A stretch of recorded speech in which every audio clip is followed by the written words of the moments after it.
tous et bienvenue, j'espère que vous allez bien. Aujourd'hui, dans cette vidéo, nous allons réaliser ensemble un gâteau d'anniversaire. Pour ce gâteau, j'ai ici une génoise. Pour la recette de cette génoise, je vous laisserai dans la barre d'infos de cette vidéo. Ensuite, nous allons réaliser une crème mascarpone.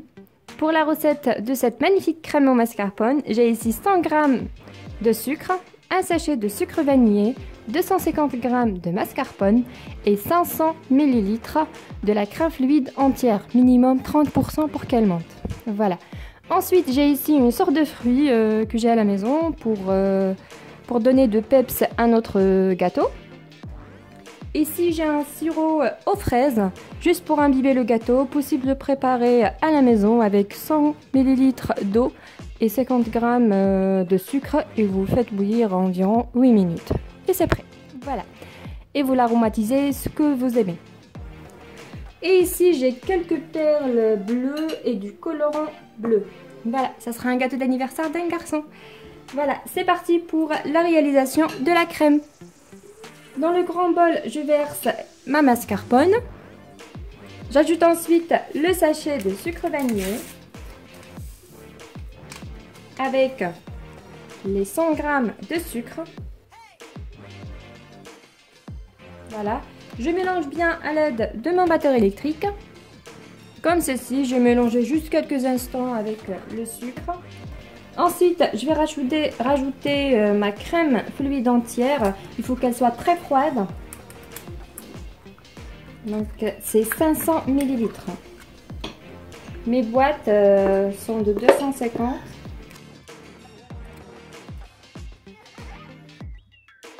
Voilà, et je la monte à l'aide de mon batteur jusqu'à ce qu'elle soit bien crémeuse. Et voilà, maintenant, notre crème, elle est bien prête, bien montée. Maintenant, on va commencer à former notre gâteau. C'est parti! Pour commencer, je vais couper ma génoise sur 3. Voilà, comme ceci. Je vais garder les deux premières, je les mets de côté. Hop. Elle est très moelleuse, cette génoise. Je vous montre de près comment elle est. Elle est juste magnifique. Voilà. Ensuite, je vais l'imbiber avec mon sirop aux fraises ou autre. Ensuite, je mets une couche de ma crème mascarpone qu'on a préparée. Donc, je ne mets pas beaucoup à l'intérieur. Comme ça, on équilibre un peu le sucre. Juste une petite remarque, la crème n'est pas du tout sucrée. On n'a pas mis assez de sucre. Comme ceci. Ensuite, je vais rajouter la première couche. On rajoute des fraises. Malheureusement, j'ai pas trouvé des fraises fraîches, mais j'ai utilisé les fraises de boîte. Voilà. Du coup, je vais déposer comme ceci. Voilà, je dépose sur toute ma tarte de cette façon. Voilà. Ensuite, j'ajoute un tout petit peu de crème par-dessus, juste pour que ça tienne la deuxième couche de génoise. Donc, très légèrement. Voilà. Je passe à la deuxième génoise. Je la dépose. Je répète la même opération. Je vais l'imbiber avec mon sirop. Voilà. J'essaie d'imbiber un peu partout. Voilà. Ensuite, une deuxième couche de crème. Et pour la deuxième couche, on va rajouter la banane. Je vais couper en petites rondelles. Voilà, comme ceci. Encore quelques petites gouttes de notre crème. J'étale légèrement. Et maintenant, je rajoute la dernière couche de notre génoise. Comme ceci. Je serre très légèrement pour bien tenir les couches ensemble. Et maintenant, on passe à la partie décoration. Avant, je vais couvrir notre gâteau avec une crème mascarpone, comme ça, sans aucune coloration.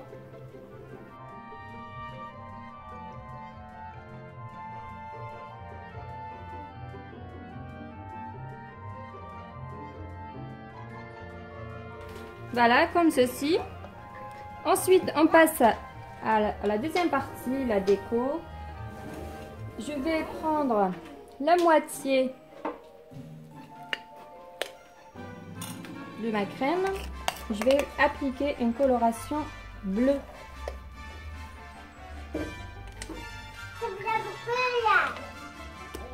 Voilà, ça suffit. Je prends mon colorant bleu. Je rajoute un peu. Voilà, et je mélange jusqu'à l'obtention de la couleur souhaitée. Voilà, comme ceci. Ensuite, je la place sur une poche à douille. Ensuite, on forme des roses sur les bordures. Comme ceci. Voilà, comme ceci. Ensuite, avec un bleu plus clair, ça veut dire le reste de ma crème de tout à l'heure, je vais rajouter une autre cuillère de ma crème. Je mélange et je la déplace dans une poche à douille. Voilà, entre chaque deux roses, on ajoute une deuxième. Voilà, comme ceci, je vous montre de près. Voilà. Ensuite, je fais la même chose, je la mets dans une poche à douille. Voilà, et je fais quelques petites roses par-dessus.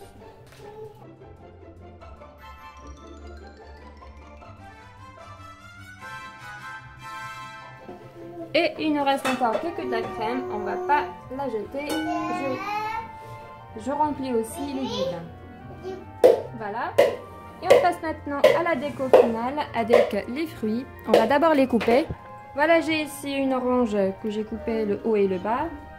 Donc j'utilise que le cœur. Donc je coupe de cette manière. Donc j'enlève le blanc.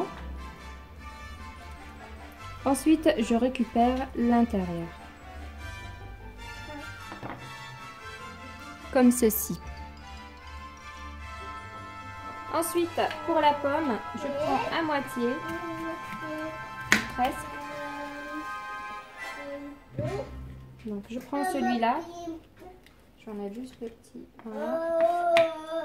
Et je coupe en fines lamelles. Je garde l'extrémité et je coupe le reste en fines lamelles, comme ceci. Voilà, et j'essaye de l'ouvrir délicatement de cette manière. Ça donne une jolie déco. Pas de souci si ça suit pas. Voilà, et après je vais la placer sur mon gâteau. Ensuite, on coupe les kiwis. Bon, pour la déco, c'est selon vous, franchement. Moi, j'essaye de faire de mon mieux pour que ça soit joli. Comme ça. J'ajoute l'orange.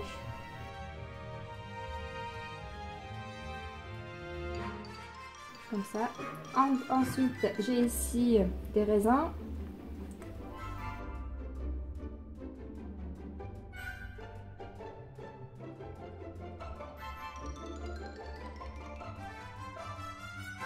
Il nous reste quelques fraises confites, voilà. Je mets un tout petit peu pour rappeler qu'il y a de la fraise à l'intérieur. Donc c'est pas de vraies fraises. Voilà. Normalement, ça suffit pour la déco. N'hésitez pas de me dire en commentaire si ça vous plaît ou pas. Et voilà, la recette d'aujourd'hui est terminée les amis. J'espère que le gâteau d'anniversaire aux fruits vous a plu. Si c'est le cas, n'hésitez pas de me laisser un commentaire, likez cette vidéo et abonnez-vous à ma chaîne si ce n'est pas encore fait. Et je vous dis à très vite pour une nouvelle mise en ligne. À bientôt!